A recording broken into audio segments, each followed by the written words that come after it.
Na pesi mbote na ba mama na ba papa bandeko basi mibali bana nzambe nyonso o bazolanda biso na EHP Media.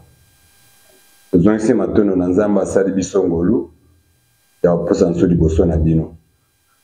Nayebi ke esali bon moment par rapport ba exigence ya nzoto na misala ya nzoto esalaki biso ma mpeshima po tokoba na musala oyo tobalaki kati na bino. Nzambe asali biso ngolu lelo tozondima ete akozwa lokumu.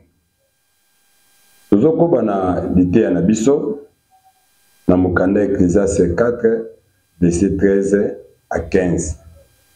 Bosipote biso na kotanga parce que tozotanga mbala moko mpona to marché ndenge Nzambe akamba biso. Natangi na kombo na Yesu Christ. Mieux vaut un enfant pauvre et sage qu'un roi vieux et sensé, qui ne sait plus écouter les avis, car il peut sortir de prison pour régner, et même être né pauvre dans son royaume. J'ai vu tous les vivants qui marchaient sous le soleil, entourer l'enfant qui devait succéder au roi et régner à sa place. La vie est un ami balé, Proverbe 19, verset 11.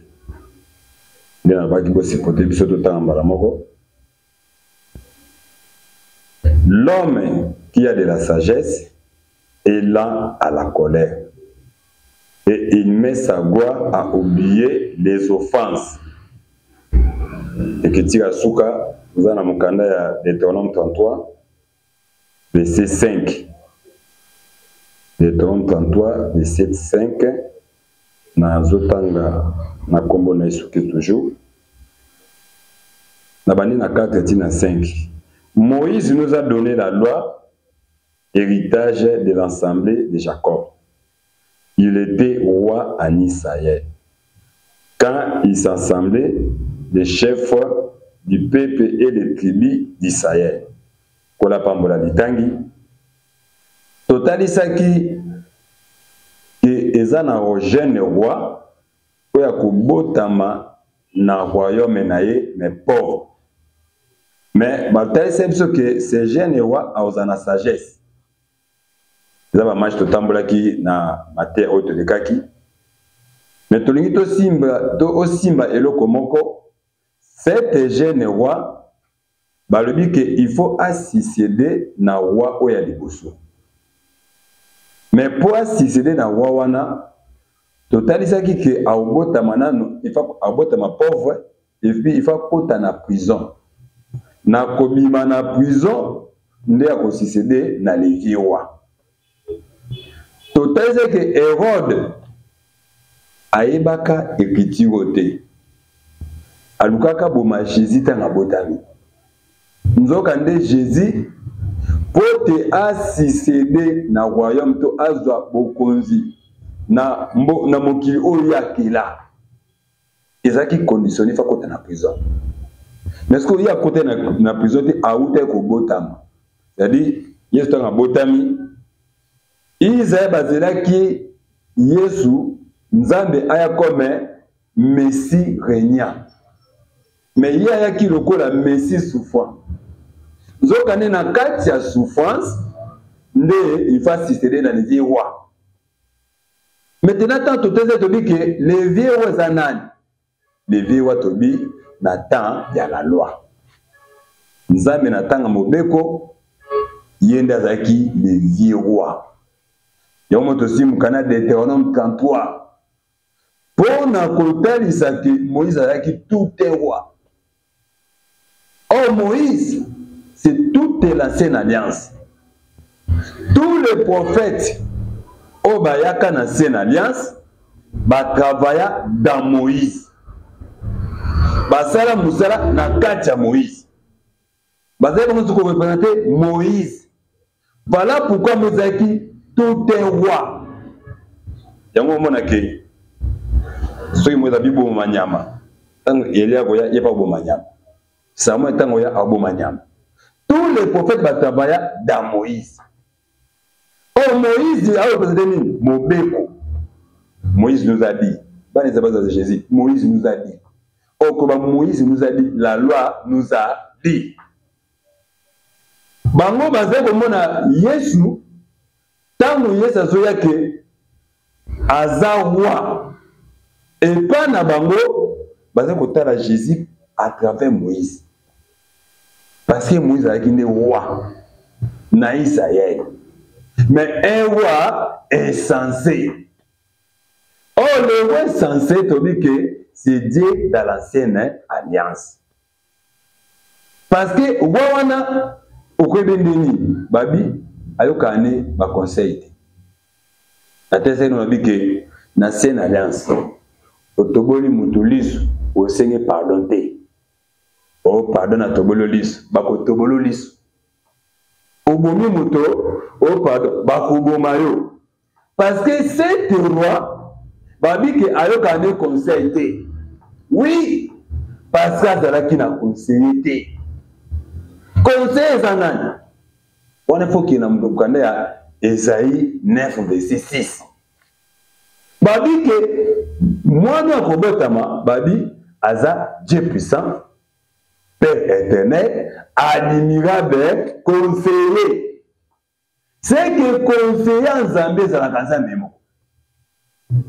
Pour la conseiller en Zambé, il faut ça l'ensemble.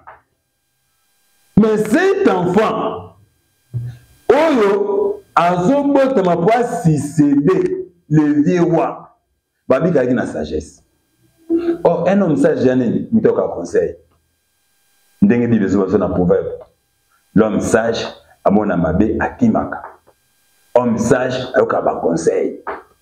C'est-à-dire, tant que Zamba kolata kazaka, il y a conseiller. Automatiquement, il faut le vieux roi à l'ombre. Dans le lenge mususu, il faut battre un changement à sacerdoce. Tout le monde a sacerdoce lévitique, ozaki mobeko. Donc, tu as un sacerdoce royal, tu as la grâce.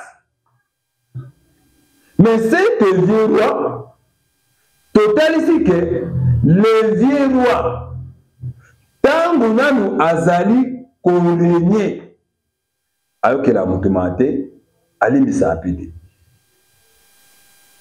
Oui, ça m'a testé biso.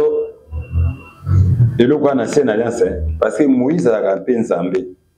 Nzambe sa Moïse na selo Nzambe liboso Aaron. Aaron zaki juif. Parce que pour la roi, to ba ki roi za kande Nzambe. Pesa mukana Samuel 8 na Matthieu to tere mgeli kaka. Roi za kande Nzambe. Maintenant au monde que Samuel na ba Moïse olimbisi. Moïse comme le vieux roi. Nous avons présenté roi na Deutéronome. Oh, roi on a les autres sans Zambi, parce qu'il y a qui plein Zambi. Nous avons ça qui est Zambi. Mais Natawana, ayokane conseil à Moutouté. Natawana, akoyo kilope mawate. Mais à tel ça on a Moïse, comme ça il s'est passé le coup là. Bateau sans Zambi, ba mimé bo sans Zambi. Zambabi na ko exterminer bangonyos. Ba kota na mboka Kanade. Moïse azima babi soko saliboy. Mikolo nyonso oyo ba mona ko bimisa ba en Égypte ozana makoka ko bondo ya ko boma bango te. Babi Nzambe il s'est repenti. Ça dit azaki conseiller, c'est que conseiller yaki moko Nzambe. Voilà quand on dit que Moïse a été Nzambe. Nzambe saka Moïse Nzambe si la terre. Parce que Nzambe a conseil ya Nzambe. Moto au quoi porter le côté pas Nzambe. Parce qu'après le péché, babi tout le monde a reconnu comme un menteur. C'est le Dieu est vrai. Ce que vous avez menteur. Nzambe a conseil à nani na mokili. Il faut y moko azala conseiller. Quand nous avons comme conseiller, laissez-moi vous dire, azote ça met changement à sacerdoce. Parce que au moment que babi Dieu s'est repenti. Ah, Zamba s'est repenti. Nous avons bagé na moi monté pour se repentir. Mais à cause d'un conseiller, Dieu s'est repenti. C'est te conseiller, amema kamaloba o esala ke nzamba limbisa. Tango azoka conseil, alati kazaka ya jeune wa.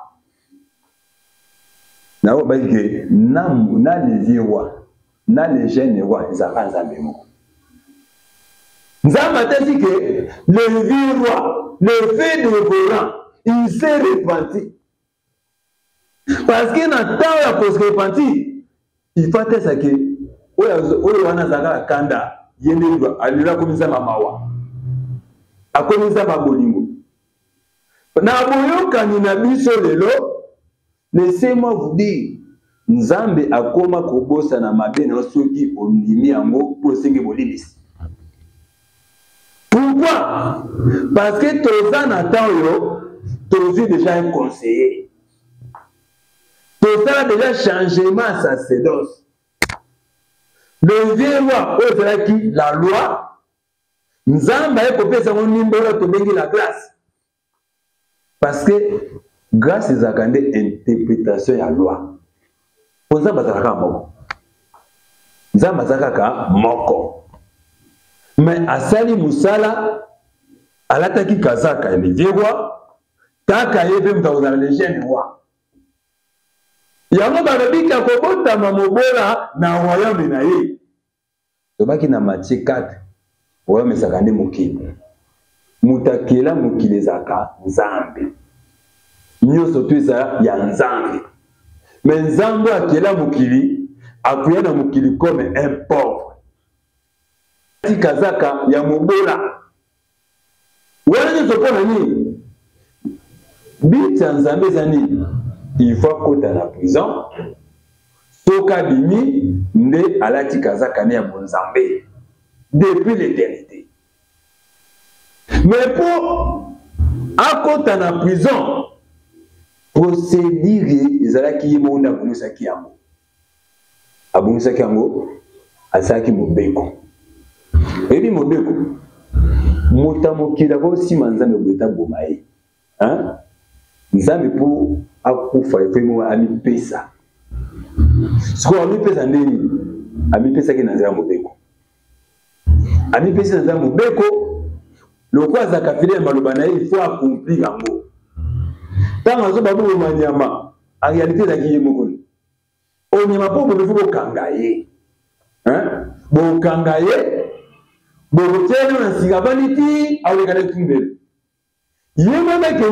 il faut pas kangama. Il faut qu'on dans la prison.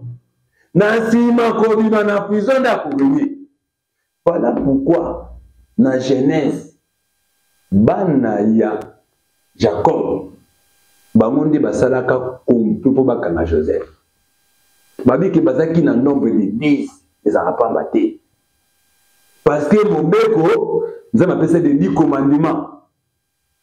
Et ça, Mobeko nous te parce que c'est Joseph, c'était tout le roi. Joseph a dit que Baofu Kamelaye, hein? On va interpréter, ah, yo za mon condamné biso, on te yo za roi. Posséder la cocotte dans le royaume, je dis que c'était, il faut qu'on dans la prison. Tant qu'on dans la prison, et nous considérons que abîma dans la prison parce qu'il y a la sagesse. Tout dans la sagesse, c'est au mon frère. So tangi na mkanto tangi ya Proverbe 19 verset 11 ou kiti na 16. Balobi na ke babi ba vivanya se bantuwa ki sete mwana wana. So kiti na 16 babi ba oyo nyonso bale kokunza mwana wana ba koza na bomo molai. Ba na bomo zanga suka. C'est que na kati ya bokamba mwana ande eternité zali. Bomo molai ils ont la vie éternelle. Mais pour bien que il faut qu'on s'amène na jeune roi. Tout ça mon continent te kozela kapé o ngana mona nzambe o mona été. Hein? O biso ba mindele ba nzambe na bango. Bano baza banzambe na bango. je vous dis que Nzamba Zalaki précis. Abi namoni motomoko un homme. Bazakani balede. Sodo na bayindo mindele bakomi délé. Mais amona kaka un homme sage. Un homme sage. Oyo nanzela na ye Nzambe vraiment fona tanga ngo boli bisanga muke fona tanga po na lingi na pesa ngo penza ndenge ezali na proverbe 11 totanga ngo penza malampo bandeko oyo bazolanda biso bamitungisa penza te epesa bango kokoso te. Verset 11. L'homme qui a de la sagesse est là à la colère. Amunika motomoko. Soba dit que Nzambaza miséricordieux, là la colère, riche à côté, il est cet homme-là. Parce que dans cet homme, Babi, il est là à la colère. C'est ça qu'il Nzambe. Là la colère, il met sa gloire à oublier les offenses. Ah! Tokutana bokonzi malamu oya limbisaka. Je vous dis so kena baoto bakambaka mukilo so za opposa na ko benemi na ye. Hein? Oza ba problème. So pas za mutu wa za mabe, akoso lo mabe pas za mokonzi. Mais notre Dieu oya zo konza liko na biso. Cet homme babi il est là à la colère. C'est kato sali mabe, hein? Asika pa mabe. Et puis, abonsanaka mabe. Osale mabe abonsani yo. Animisi yo. Voilà pourquoi on a séparé na Yesu. Dans ce bar, à côté de Moutabi, la femme, tes péchés te sont pardonnés. Il s'est scandalisé. Toi, un homme. Ouli misamasu. Pour pas dire misamasu, les amis amis. Hein? Bah interpréter que yo t'entends. Pour yo misamasu. Avec il a la colère, Abiso a dit qu'il un jeune roi, là la colère, riche à beauté. Or, point comme là la colère, il faut à la naba conseiller. Dans ces pyramides, na Yesu Nabiso. Obabi, il est à la droite du Père, en paix d'intercéder pour nous. Autrement, Yesu Nabiso. Amemaka conseil au moment où vous tambola au na ma faiblesse au reconnaître yango au le relier na mawa alimisi na mawa abosani usali azateko osala ngabwe na 2014 ozo bandeli wana moto Nzambe Nzambe l'oubli alimisi yo abosani nyoso. Voilà pourquoi bengi biso ke ceux qui ne pas de trouver une nouvelle créative. Abi, on est là et l'équipe. Yakalani, bon, il y a ma bose konika. Et tant ma bose konika. Voilà pourquoi ils ont dit Thomas ou pas Yesu. Moutan dit ma koma moutan ma benae. Na ba faiblesse nae. Mais yenda ko sala musaka tinayo. Soka ka ondima za la mokonzi nayo konzayo. Ko za pe bwanya. Nzoka ta mozo za bwanya, ukoyeba ko kima mabe. Parce que mutu aza na sagesse akima mabe. Amona mabe na musika akinya. Somo mutaki na osala mabe, hein? C'est elo ezangi la sagesse. Or la sagesse, c'est la parole de Dieu. La sagesse, c'est l'interprétation de la parole. Yesu tanga yaki po apesa biso nimbola makomi. Soki tolobi ke yende conseiller, ah, parce que makila Jésus le baka. Nzambe yo azalaka ya kanda akosa makila akoma na kimia to alinga frappé atani makila kande longwe eloko linesa kezamba longola kanda eloko linesa kezamba koma nzamba mawa le sang qui crie. Oh, c'est ça qui crie conseil yango wana Yesu atalabi nga na sali 3 jours na sali bungu na sama beli na baka mine kulusu na bete ya fipo na bato oyo papa tika bango Nzambe ayoka conseil ya yemu ko Nzambe yango tozana kimia kotia ki Yesu za nzambe hein tozana kimia yotia ki Yesu za nzambe yene le véritable conseiller yene nzambelo soki oleki na nzela na ye même nzambe azalaki kotala ona biso akanda so amonika ondimeli Yesu Masiya adebisi. Parce que pour votre information mokili mobimba na bata mokili na pwe misumu tozalaki bato tozalaki musika na nzambe tozalaki bato tozalaki ata pembeno moto posa pembeno na nzambe ezate pourquoi les péchés bato nyonso tu bakwei na lisumu bato nyonso tu bakwei na kati ya mutamba lisumu l'unique ne sert azalaki saint za nzambe. Voilà pourquoi akokoyoka conseil bata mokili te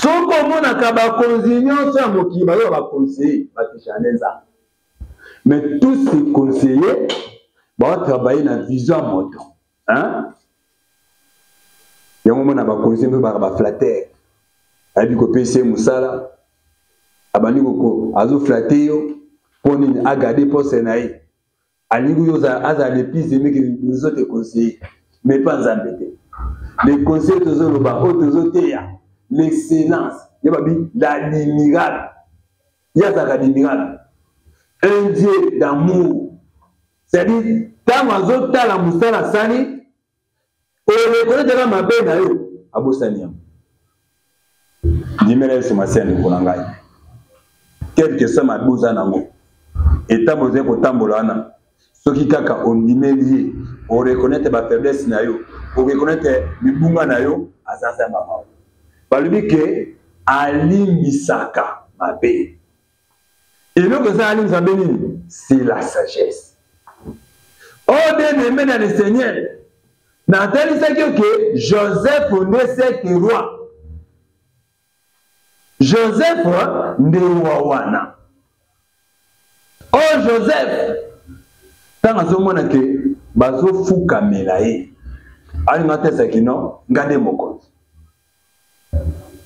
ngande mokonzi mais bandeko ni ba comprendre te que non mokonzi oyo pour gagner il faut kota na prison bango ba linga ba étouffer ndoto on a loti ah to ça ndoto ko sama to bumo to ta zondo to te kai poto ta zondo te ko sama bango bazotala ndoto oh les songes mobeko za rappel ndoto hein mobeko za kwa ndoto mais il faut za na nimbola omona ke Joseph na kati ya bandeko na ye azalaka nde kopesa bavision batika kopesa interprétation de bato bazopesa interprétation ya bandeko na ye na papa na ye Joseph batika kopesa interprétation na kana te mpona koloba ke na ta mobeko na ta ya loi ezali na motu moko akopena mama nzambe te eza mpe na motu moko asimbaka nzambe te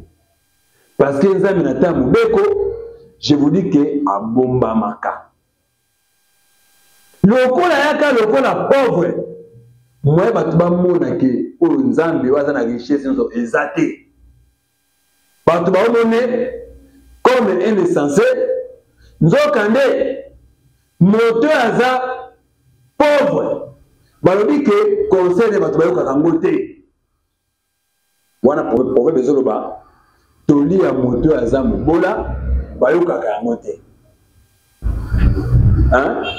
yesu tanga ye moye bayoka eza te ntango Joseph azoloba moye bandima eza te parce que azalaki nano na eloko te yesu abi nde nazali je suis le fils du Dieu ah yo mutu ka nde bamonaki abotama na pauvre wana yo mo papa na bino apesaka bapigeon mibale mpona ozalaka aza pauvre yo nzambe oyebi ke bino nyonso tesali eza ya nzambe kobi okomi nzambe oza pauvre Joseph ntango azoba ke namoni minzoto baofukambelanga batalika Abraham yo mpenza yo mwana moke biso bayaya oya mpe na eloko te okonza likolo na biso c'est-à-dire Israël baboyaka parce que bango baza kozela un messie régnant mais ayaki comme un messie pauvre souffrant hein?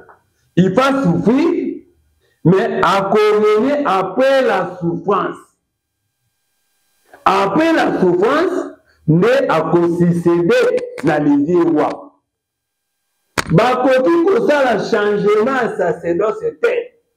Ceux qui maquillent sont pas mis. Parce que l'ancienne alliance, il a inauguré na makila banyama. Pour ba changer boyo kanyasika, babi alliance ça makanzela ya makila. Mais Yesu nous à côté na prison té. Non na soupa makila té. C'est que nous pas venir ça là qui té. Parce que rien n'est qui conditionné. Il faut qu'on dans la prison. Au quand dans la prison, ils ont kufa. Moto dans la prison abika kate. Bon moneza limité. Ça va qu'il faut qu'on dans la prison, ils ont il faut akufa. Voilà pourquoi il y a donc le que na kosala 3 jours 3 nuits. Moni bomona qui pas Jonas. Ndenge fils ya moi na moto osala. Mais quand on va 3 jours 3 nuits, ils ont un sama belé. C'est-à-dire qu'il faut qu'on dans la prison. Tant qu'on est dans la prison, ndari. Tant qu'on est dans la prison, ndé a considéré na levier roi.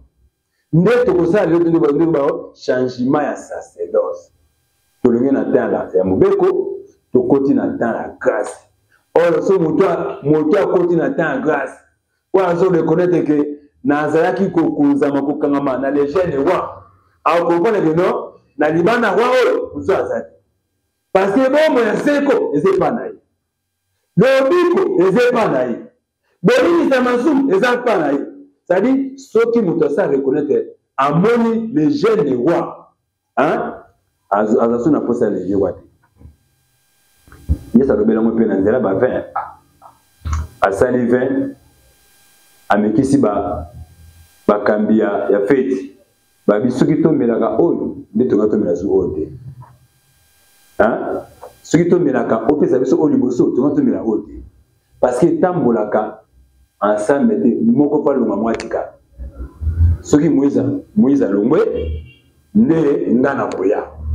Pona ko bisa bino ke tozali na temps oyo tozana les jeunes roi oyo amemi bolibisa masumu akomi koyoka mawa komo ba pardon pour yona ngatobika. Vraiment, Kolo apambola bino na kombo na Yesu Masihi.